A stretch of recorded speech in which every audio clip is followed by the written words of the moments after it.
take a rocket scientist to see what's going on. You guys, come on, think for yourselves. The government shut down, the no flights and stuff. Come on. You got to play devil's advocate here and see what's going on. Either one, we're going to war, or two, something's about to bust out of the skies, or three, they're about to issue their agenda. Either way, it's bad, and we don't comply. Got it? We don't comply. Pinky promise. Now the SNAP thing, I can't put my finger on unless they want everyone to be upset and just have like unruly unrest so they can bring in martial law, or everybody's going hungry, and then when they dangle the carrot of, hey, if you get this digital ID, then you can eat, then everyone will comply. So all I know is there's definitely a problem, and then they're going to have their little solution, which is not going to be a solution at all. It's just going to create more chaos. But either way, we're cooked, and we just got to stick together, and no matter what, do not get the ID. Do not get the mark.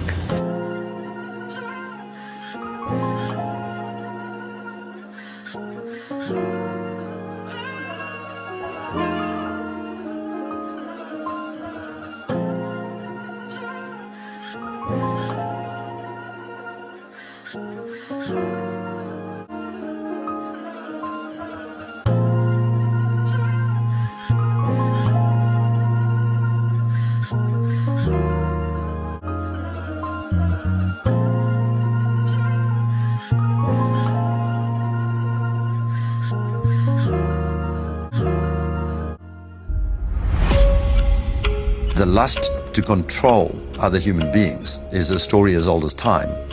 There's a very strong drift in the direction of globalization, of the ultimate centralization of control in the hands of unelected officials at supranational organizations. They want all of the resources of the world in their pocket.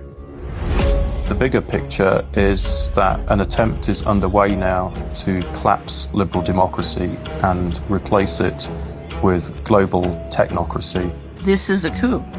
They're saying we can control with rules. We don't need currency anymore. It's like an inverted prison.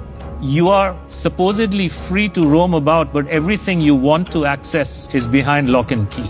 The potential for social control is gigantic and potentially irreversible. They plan to commandeer land, reduce farming, and radically change the food we eat, transform the supply of electricity, and then dictate how we use it, and replace currency with a system of credits. All three strategies are built on the premise of a climate crisis caused by carbon dioxide. I do not think there's a climate crisis, and I base that on all the evidence and the climate data sets that we build to answer questions just like that. The government is very clear that they want a catastrophic story. There is no single science paper that proves conclusively that humans control all or most of the global climate. Europe's mad dash towards net zero is effectively economic suicide. Politicians are purposely impoverishing ordinary people, purposely deindustrializing Europe. It's just tremendous amount of damage in the name of saving the planet. It does make you ask, what is it we're actually saving if we're paving it over?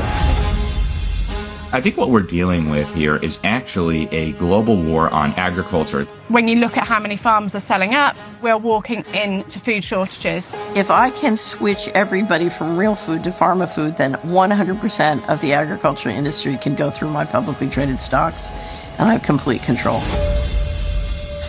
This is the biggest public relations scam in the history of the world.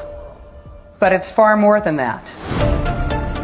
It's a blueprint. It is the action plan. All life on Earth is going to be radically changed.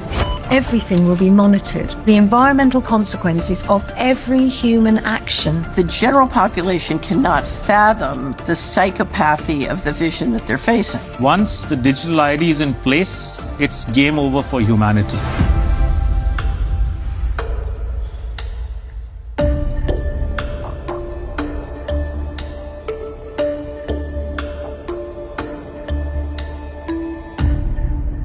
This is their plan, guys.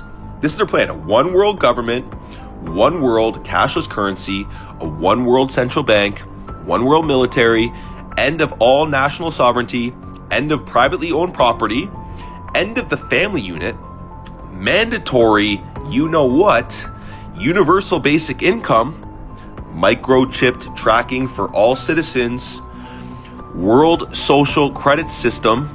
We've been warning you guys for years and years and years that this is coming. This is what they've been doing. Thousands of 5G towers, end of private transportation. They want, electric cars that they can shut off. That's why they're pushing it. End of private farms, business-owned governments only, travel restrictions, and restricted land uses. The 15-minute smart cities, this has been their plan. This is why the world is in so much chaos, because these people, they want complete and total control. These are the people that print money out of thin air, that control everything, that own everything. There's a specific group of people too, and I'm pretty sure that most people know who they are. I can't say it, but you know who they are, that are doing all this stuff. They're the one that cause all these problems. They want total and complete control because they're psychopaths. Now this right here is why we've been under attack spiritually, emotionally, and physically. Entry denied. You have criticized the government. Sorry, last week you purchased too much meat and now your access to your money has been denied. You haven't let the government know about this trip and your access is denied. You have gone over your carbon credit allowance of food this week and your access to food has been denied. A day in the life of UK school children 2035 with digital ID.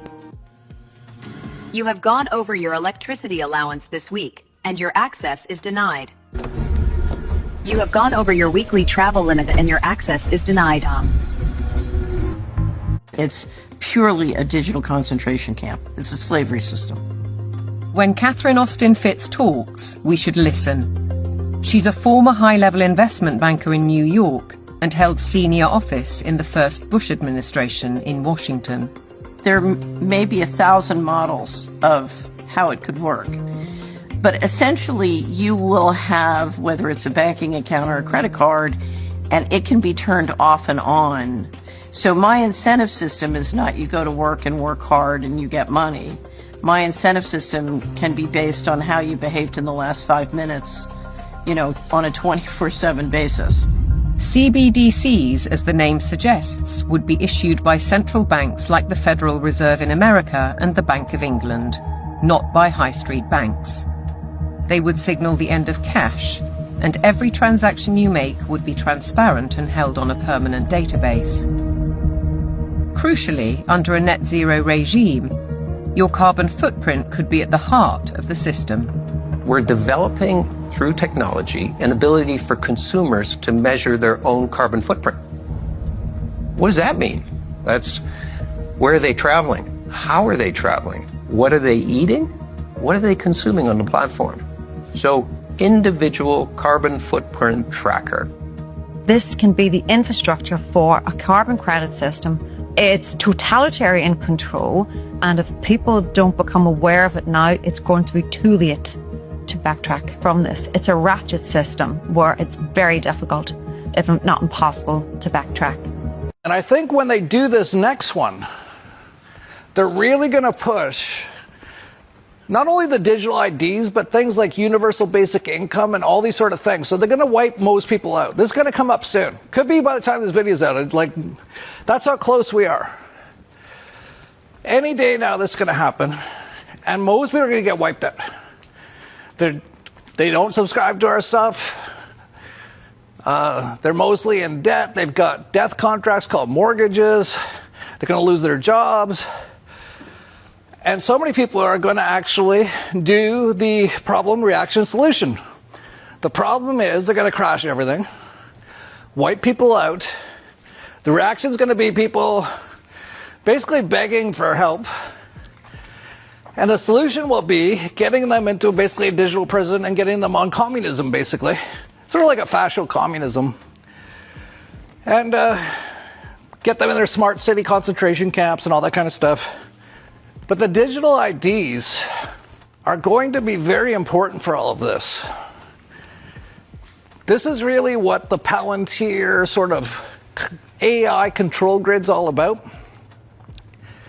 is getting the biometrics of everyone, getting them into a database, then getting them to go onto these systems, and then slowly over time, basically forcing them to take injections, saying they can't buy this much meat, they can't fly, all these sort of things. It'll probably take a bit of time. I don't expect any of this stuff's going to happen like overnight. But they're definitely pushing forward with it massively. Like almost every country on earth is pushing the biometric digital IDs. This is no longer about us, honestly. I think it's too late, but it's about our generations to come. Your children, your grandchildren, your great-grandchildren. There is a company called Cognify. If you Google it and watch their video, and it's the future of incarceration. It's what it's titled. With this Cognify system, let's say you do a crime, or maybe you act out against the government, or you have a belief system that is not consistent with the country that you live in, and you are prosecuted for a crime by their definition. You will then get an opportunity to choose. Let's just use this for hypothetical, a measly petty theft. You can spend 50 years in prison, or you can go through the Cognify process, which in 3 minutes, they will imprint memory sets. So let's say there was someone who was even harmed by the crime that you did. You will be able to feel the emotions of your victim, the emotions that the family members went through, all of that. You will be forced to have the empathy, and you will feel like you've been imprisoned for 25 years or whatever it may be, but it's only 3 minutes. This is Black Mirror type stuff. Yes, so it's only 3 minutes. And I'm not joking. You watch it and it will just blow you away. But remember, they say this is for the goodness of society. Okay, would you trust your government with your memory sets? So it's not just an ideology, it's an action plan. It's a blueprint to inventory and control all land, all water, all plants, all animals, all production, all construction, all law enforcement, all energy, all food, all information, everything on the planet, including you. Sustainable development. Now, when you see the term sustainable development, of course you think you know what it means, but you really don't know what it means. When you see the term SMART, which is sustainability, monitoring, assessing, rating, and tracking you, there's total continuity between Malthus, a corporate group called the Club of Rome, universities, the philanthropies. You've got the corporate, the governance, and the foundations and organizations, including the Holy See, the Vatican. They told us it was for our safety. They told us it was for our stability, that control would bring peace. We believed them. At first, it was convenience. One app for everything. One system for everyone. But soon, every step, every breath, every thought was monitored, measured, restricted. They said compliance was freedom, that obedience was security. We pledge our loyalty, our strength, and our futures to the central authority. But freedom was erased. Purchase denied. Carbon limit exceeded. And obedience became law. There was another path, a way out, a chance to choose differently, but the world turned away. And now, accounts frozen. Please, help me. Voices silenced, identities deleted, children raised to never know freedom. We are one. We serve the bank. The chains are invisible, but the prison is real. The world chose control, but choice is never gone. What will you choose?